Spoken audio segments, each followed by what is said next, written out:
Fala, afiliados, vocês estão vivos? No vídeo de agora nós vamos falar um pouquinho sobre natureza e cultura e sobre os sentidos da cultura. No pensamento ocidental, a natureza possui vários sentidos. A natureza é o princípio de vida, o princípio ativo que anima e movimenta os seres. Nesse sentido, fala-se em deixar agir a natureza ou seguir a natureza para significar que se trata de uma força espontânea capaz de gerar e de cuidar de todos os seres por ela gerados. Essência própria de um ser.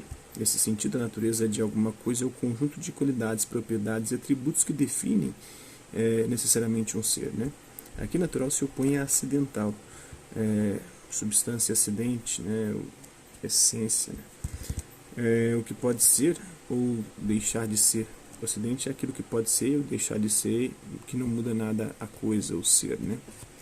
E é o que é adquirido por costume ou pela relação com as circunstâncias. Inundação da cidade de Nova Orleans, nos Estados Unidos, em 2005, né? Após a passagem do furacão Katrina. Boa parte da cidade foi construída abaixo do nível do mar, em terras drenadas. O furacão levou o sistema de barragem e drenagem ao colapso, deixando 80% da cidade sob as águas. Né? Uma grande catástrofe norte-americana. A natureza também pode ser organização universal e necessária do ser segundo uma ordem regida por leis universais e necessárias. Nesse sentido, a natureza se caracteriza pelo ordenamento dos seres, pela regularidade dos fenômenos ou dos fatos, pela frequência, constância e repetição de determinadas relações de causalidade entre as coisas. Tudo o que existe no universo é intervenção da vontade e da ação humanas.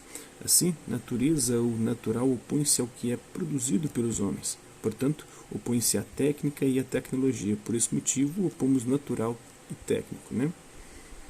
E também o conjunto de tudo que existe é percebido pelos humanos como o meio ambiente no qual vivem.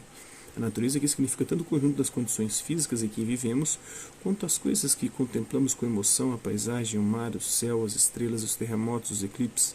A natureza é o mundo visível como o meio ambiente e como aquilo que existe fora de nós. Né? Técnica e arte. A palavra técnica vem do grego teknei e corresponde em latim à palavra ars, que é arte. Né? Na antiguidade, até o século XVIII de nossa era, uma arte era uma técnica, um expediente para utilizar a natureza em favor dos humanos. Somente a partir do século XVIII diferenciou-se a arte da técnica. Né? A primeira tornou-se o conjunto das belas artes, pintura, escultura, música, dança, teatro e literatura, que tem 6, né? Está faltando uma, né? Poesia? Não, literatura está na poesia. Teatro, dança, música, escultura, pintura. A sétima arte é o cinema, né? Isso mesmo. E a segunda, a ação humana para transformar e dominar a natureza. A identidade antiga entre arte e técnica permanece quando usamos as palavras artificial e artefato para indicar coisas não naturais. Para as ciências contemporâneas, a natureza não é apenas a realidade externa, mas um objeto de conhecimento elaborado pelas operações científicas para explicar essa realidade. Agora vamos falar dos sentidos de cultura, né? 2 são os significados iniciais da cultura. É vinda do verbo latino colere, que é cultivar, criar, tomar conta, cuidar. Cultura significava, na antiguidade romana, o cuidado do homem com a natureza, de onde a agricultura. Significava também cuidado dos homens com os deuses, de onde culto. Significava ainda o cuidado com a alma e o corpo das crianças, com a sua educação e formação, de onde puericultura, em latim, por significa menino, puera menina, né? A cultura era o cultivo ou a educação do espírito das crianças para se tornarem membros excelentes ou virtuosos da sociedade pelo aperfeiçoamento e refinamento das qualidades naturais, caráter, índole e temperamento. Com esse sentido, ela correspondia ao que os gregos chamavam de paideia. E de paideia vem a nossa palavra pedagogia. Né? Paideia, educação, é a cultura grega, é a educação também. Né?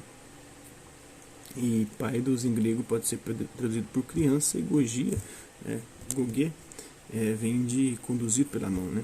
Então era aquele que conduzia a criança pela mão, o pedagogo, que levava para o professor, não era nem o que ensinava, o que levava para o professor.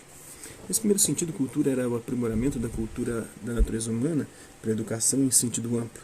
Era a formação das crianças não só pela alfabetização, mas também pela iniciação à vida na coletividade. Culta era a pessoa fisicamente bem preparada, moralmente virtuosa, politicamente consciente e participante, intelectualmente desenvolvida pelo conhecimento das ciências, das artes e da filosofia. Podemos observar que, nesse primeiro sentido, cultura e natureza não se opõem. Os humanos são considerados seres naturais, embora sejam diferentes dos animais e das plantas, porque são dotados de linguagem e de pensamento, isto é, porque possuem espírito. Sua natureza, porém, não pode ser deixada por conta própria, porque tenderá a ser agressiva, destrutiva, ignorante, precisa, por isso, ser educada, formada, cultivada de acordo com os ideais de sua sociedade. A cultura é uma segunda natureza que a educação e os costumes acrescentam à natureza de cada um, uma natureza adquirida que aperfeiçoa e desenvolve a natureza inata de cada um. A partir do século XVIII, cultura passa a significar os resultados e as consequências daquela formação e educação dos seres humanos, resultados expressos em obras, feitos, ações e instituições sociais e políticas. A cultura são os costumes, as técnicas e os ofícios, as artes, a religião, as ciências, a filosofia, a vida moral, a vida política, o Estado. Torna-se sinônimo de civilização porque os pensadores julgavam que os resultados da formação e educação se manifestam com maior clareza e nitidez nas formas de organização da vida social e política ou na vida civil. Com o surgimento desse segundo sentido, tem início a separação e posteriormente a oposição entre natureza e cultura. Os pensadores passam a considerar que há entre o homem e a natureza uma diferença essencial. Esta opera por leis necessárias de causa e efeito. O homem é dotado de vontade livre e razão agindo de acordo com valores e fins estabelecidos por ele próprio. Por conseguinte, a natureza é o campo da necessidade causal ou de séries ordenadas de causas e efeitos que operam por si mesmos.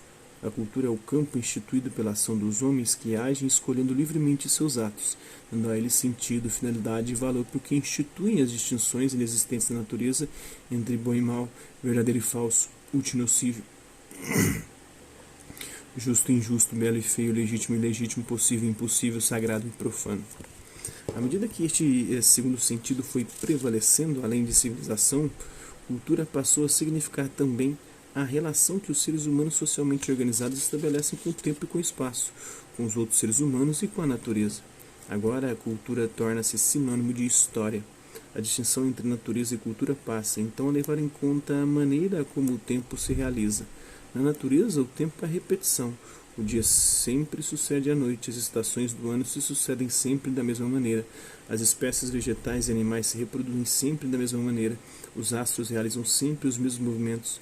Ao contrário, o tempo da cultura é o da transformação, isto é, das mudanças nos costumes, nas leis, nas emoções, nos pensamentos, nas técnicas, no vestuário, na alimentação, na linguagem, nas instituições sociais e políticas.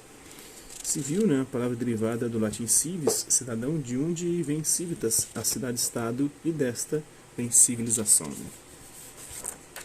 É isso aí, espero que vocês tenham gostado do vídeo. Quem curtiu, dá um like, quem não curtiu, dá um dislike. Se interessar pelo conteúdo do canal, só se inscrever e ativar o sininho e guardar os próximos vídeos e as próximas notificações. É isso aí, hasta lá, e até a próxima.